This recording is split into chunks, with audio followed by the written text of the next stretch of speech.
Ensuite, on est sur le tournoi Blood Iron. On va faire ça. Mon logiciel veut bien se relancer, s'il vous plaît. Seriez-vous aimable de relancer les choses? Est-ce que tu veux bien revenir? Allez, Dipel, voilà. Alors, donc là, on a un Outer Enclave, donc un Farsight Enclave, sûrement avec un éthéré potentiellement, vu qu'il joue en monde allié, donc avec une Riptide et quelques Crisis. Donc on a un Commander Crisis avec précision du chasseur, cyclique ion, donc on a 6 tirs potentiellement de cyclique, une Iridium, un Shield Generator, un Tau Flammer, la Begal Hunter Plate, avec l'Iridium, ce qui lui permet en fait d'avoir une 1+ de sauvegarde et une Feel No Pain à 5, et il a le projecteur, donc le lance-flamme de CAC, et 2 drones marqueurs, ok, il a unité de Breacher, unité de Croûte, une première unité de Crisis avec un shield drone, un marqueur drone. Il a quoi? Il a cyclique, plasma, il a un shield générateur sur le Chavre. Ok. On a une autre unité de Crisis avec 3 shield drones cette fois-ci. On a un Ionic, un missile pod, un plasma. Ok, donc là, on va y avoir de la division de tir. Le Chavre à l'Iridium et un Steam Injector. Ça, je ne le mettrai pas sur un Chavre. Je le mettrai sur un chassui. Parce qu'en fait, ton Chavre, c'est celui qui a le meilleur commandement. Ça fait commandement 9 dans ton unité. Donc si tu le perds, tu perds et ton commandement 9 et tout ton bordel. Donc pour moi, ça, je le mettrai plus sur un chassui. On a une Riptide avec 2 plasma rifle, la counter ok, l'early warning override, le ion accélérateur ok, on a 2 drones missiles et 2 shield drones. Et on a 2 shielded missiles, 2 missiles pod et 2 shield générateurs. Et merci Valdam d'avoir follow la chaîne. Bienvenue à toi. Salut, comment tu vas? Donc la Riptide, ok. On a donc le Devilfish qui va aller avec les Breacher Team. Donc je rappelle, hein. Est-ce qu'il joue Exemplar of Koyon quelque part? Là il a Exemplar of Monka.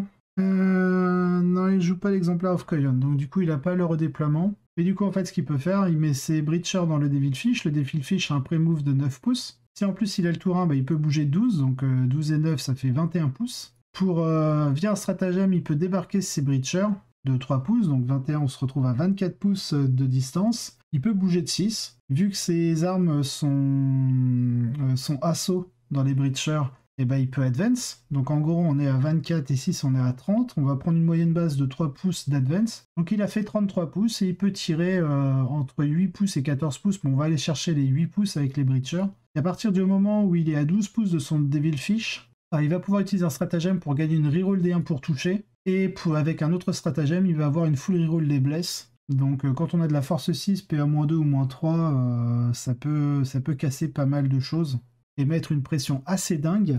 Sachant qu'attention, si les Breachers vous cherchez juste à les clics, ils ont un stratagème pour passer leurs armes en pistolet 2. Donc en fait, ça sert à rien d'essayer de circle une figurine de Breacher pour rester au corps à corps sans détruire l'unité. Parce que de toute manière, à son tour, il va payer son stratagème et il va vous arracher la gueule. Pour pouvoir tirer avec ses pistolets. Donc non, ne faites pas ça chez vous. Les Breachers, faut les détruire. Point. Donc voilà, je vais une petite unité de Breacher dans une liste tôt, je trouve ça vraiment excellent. En plus, il a mis les Smart Missiles, donc ça veut dire que le Devilfish va pouvoir faire ses 8 tirs. Ses 8 tirs d'indirect de force 5, PA-1, Ignore, Light Cover, bref, c'est un fact. Ensuite, dans l'autre patrouille, c'est ça, hein, c'est une double patrouille qui joue? Ouais, double patrouille. Alors, l'autre patrouille, il a un Commander Callstar, l'Exemplar of the Monka, donc pour avoir la full reroll des bless à 12 pouces, parce qu'il va jouer forcément en tactique Monka. Il a le Burst Cannon et son prototype, ok, avec le output, donc ça fait quoi? Ça fait 18 tirs de force 6, PA-1, dégâts 1, dont 8 tirs de DW qui ignorent les Feel No Pain. Il a 2 plasma rifle, donc il va pouvoir split ses tirs. Il a de la semi-lead image projection. Alors ça, je me souviens plus beaucoup. Je me souviens plus trop de ce que ça fait. Je vais réouvrir mon Codexto pour le coup. Alors, Codexto. Attends, comment ça s'appelle? Solid image projection. Donc c'est dans les reliques. Solid image projection. Voilà, elle est là. Alors, alors déjà, il gagne une invulnérable à 4+. Donc il n'a pas besoin de prendre de shield générateur. Mais surtout, c'est à chaque tour. Donc c'est comme un gantelet Helix. À chaque fois qu'il rate une sauvegarde d'armure. Et il n'y a pas précisé contre les attaques à distance ou au CAC, donc c'est tout le temps. Donc une fois par tour, quand il va rater son jet de sauvegarde, la caractéristique de dégâts, il va pouvoir la réduire à 0. Donc très pratique sur un Callstar. J'aurais peut-être pas mis l'Exemplar of the Monka sur lui. J'aurais peut-être pris plutôt sur lui et j'aurais inversé avec la précision du chasseur. Et vu qu'il a une chier de tir avec ses burst cannon, bah autant en profiter en fait. Mais voilà, why not. Après, la solide image, le fait de réduire les dégâts, pourquoi pas. On a un éthéré avec le Sense of Stone, donc ça c'est la Feel No Pain. Et pourquoi il a 3... Il y a un problème. Le Humble Staff, c'est pas qu'il en connaît une de plus. Hein. Il peut entonner une invocation supplémentaire. Il connaît. Et ouais, non, je vois pas pourquoi il peut en prendre 3 là. C'est pas possible ça. Humble Staff, un intérêt classique. Le Humble Staff, c'est juste qu'il peut entonner durant la phase de commandement. Le porteur, si le porteur est sur le champ de bataille, il peut entonner une invocation additionnelle. Il connaît des invocations d'intérêt. Qui n'a pas déjà été entonné par une figurine amie à ce tour. Et à chaque fois qu'il entonne une invocation, il ajoute 1 à son jet pour voir s'il inspire son invocation. Mais de mémoire, c'est pas les éthérés, ils en ont pas 3. Hein. Donc déjà qu'il se permet, et ça, enfin, la fac a pas empêché ça. Mais ouais, il connaît 2 invocations, il peut en lancer qu'une, donc je vois pas comment il peut se retrouver avec 4 invocations. Ah mais non, ça c'est un trait de seigneur de guerre, je suis con. Mais qu'il est con. Tac, tac, tac. Trait de seigneur de guerre, trait de seigneur de guerre. Ouais, Shrewd Boldness, ok. C'est un trait de seigneur de guerre en fait. Donc non, c'est bon. C'est bon, il a bien ces 2 invoques. Donc c'est un trait de seigneur de guerre qui fait que durant sa phase de commandement, on peut sélectionner une unité corps à 9 pouces de ce seigneur de guerre. Jusqu'au début de notre prochaine phase de commandement, à chaque fois que les figurines corps de cette unité font des attaques à distance, sur un jet non modifié de 6 pour toucher, il blesse automatiquement la cible. Donc ça peut être pas mal sur des breachers encore, mais bon, faut pas qu'il soit dans un Devilfish, sinon il peut pas les buff. Donc ce sera forcément les Crisis. Ah oui, bah oui, avec les Airbursting. Airbursting, multi-tracker, target lock. Ok, ça fait 2, 4, 6. Ça fait 6 des 6 tirs. Franchement, le multi-tracker ou le target lock, il peut les virer. En vrai, il en a pas besoin. Il en a pas besoin parce qu'il joue un commandeur Crisis qui va lui permettre d'ignorer les malus pour toucher. Il a un peu de marker light, donc en fait, il aura son bonus de +1 pour toucher. Donc, je sais plus si c'est le multi-tracker ou le target lock qui lui permet d'avoir +1 contre les unités volantes. En vrai, il en a pas besoin. Il en a vraiment pas besoin. Comme ça, il pourrait mettre un 3e Airbursting Fragment Projector. Bon, après, il joue une unité de style, avec encore un marqueur drone, un shield drone. Il joue pas de beacon. Il joue pas de homing beacon.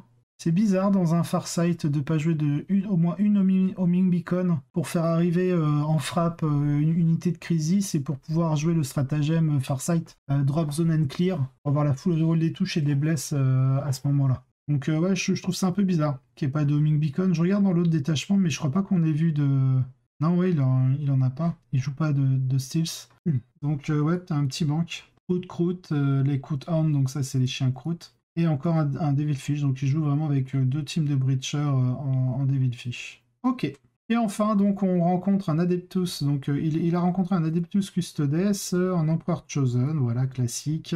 Il joue un Assassin Eversor, donc est très bien contre les masses.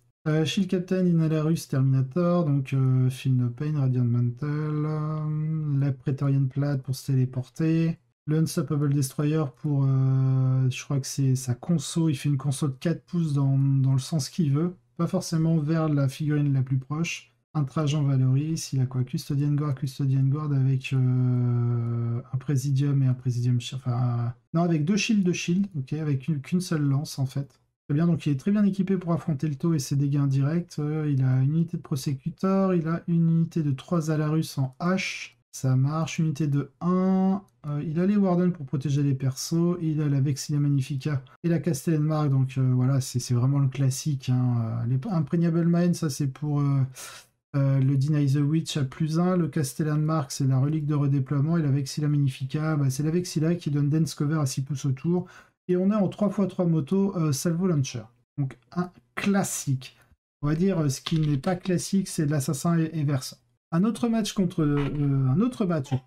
Custodes et un autre où un facteur en particulier semble vraiment jouer contre les taux. À savoir le fait de n'avoir qu'une seule unité de crisis spécialisée dans la durabilité sur une mission comme Data Scry Salvage est un gros problème. Le Riptide peut être compensé un peu, car il est difficile de l'abattre en une seule fois. Mais il n'a que 3 modèles et peut donc facilement se faire retourner un objectif par les motos. Pire encore, les Custodes sont en fait pas mal de choses qu'ils peuvent envoyer hardiment sur les objectifs ici.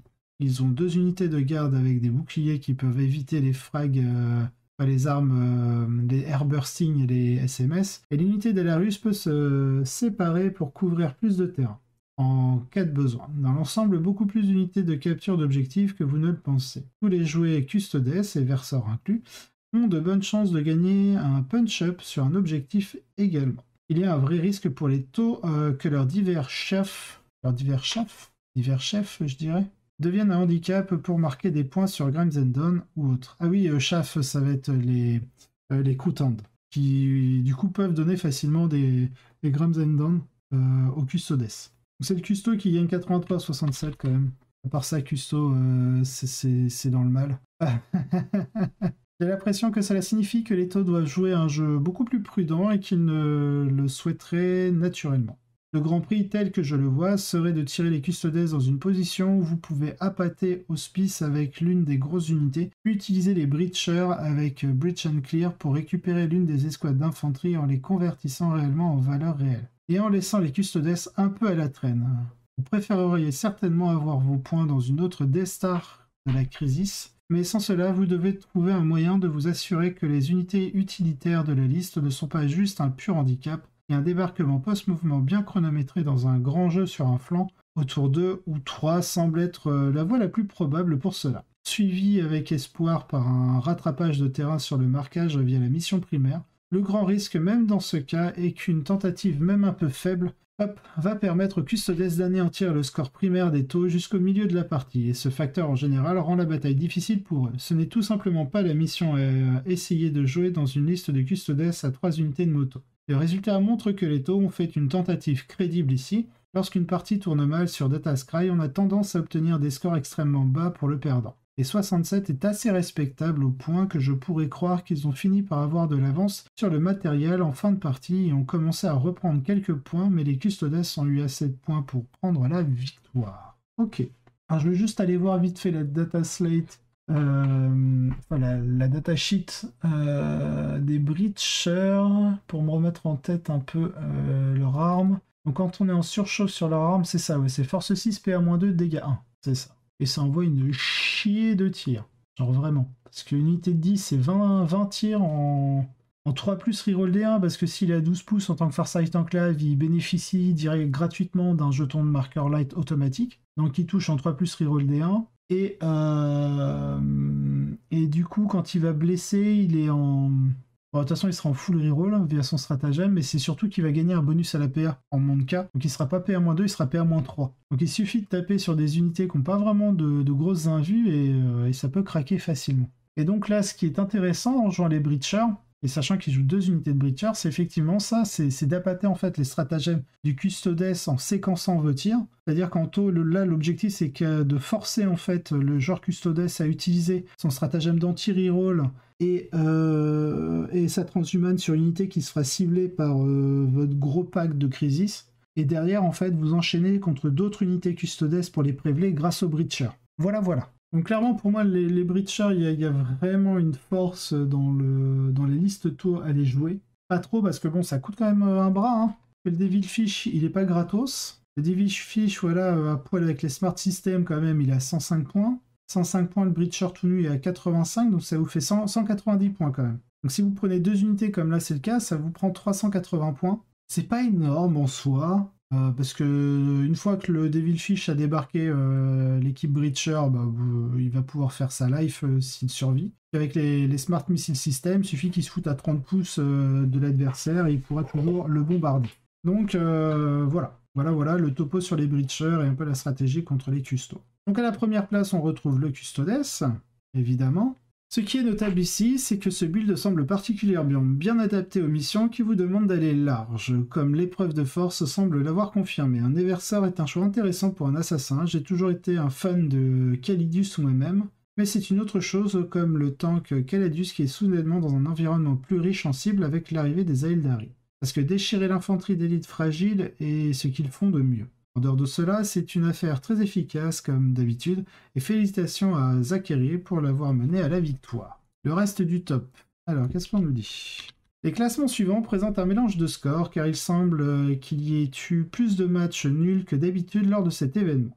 Alors match nul, c'est assez impressionnant hein, aux US parce qu'un match nul, c'est vraiment les deux joueurs obtiennent le même score en nombre de points de victoire. Parce qu'aux États-Unis, le format veut que le moindre point, il suffit que vous mettez un petit point de plus que votre adversaire et vous gagnez la ronde. Donc, qu'il y ait pas mal de matchs nuls, c'est assez impressionnant et assez rare dans les événements US. Cependant, la couverture de la 4e place répond à la plupart de nos besoins. 2 joueurs de plus à 4-1 ou mieux, et Jordan à 3,5, 1,5 après avoir été associé à la finale. Donc on a des Harlequins en 2e place. Donc Darkside Hats, donc là il joue pas du tout la lumière mais plutôt l'obscurité. Se fait malmener ici avec 3 troupes de gros pieds et 3 unités en bateau, le tout soutenu par 8 Void Weaver, protégé par un mirror d'architecte Shadowseer, puis un Troop Master et un solitaire spécialisé dans le meurtre en mêlée. Donc le joueur Tau, c'est un set Tau classique, avec Long Strike, Shadowsun et une grande unité de Broadside et de Crisis Suit chacun. Ok, puis le dernier, le Tour, on a vu la liste.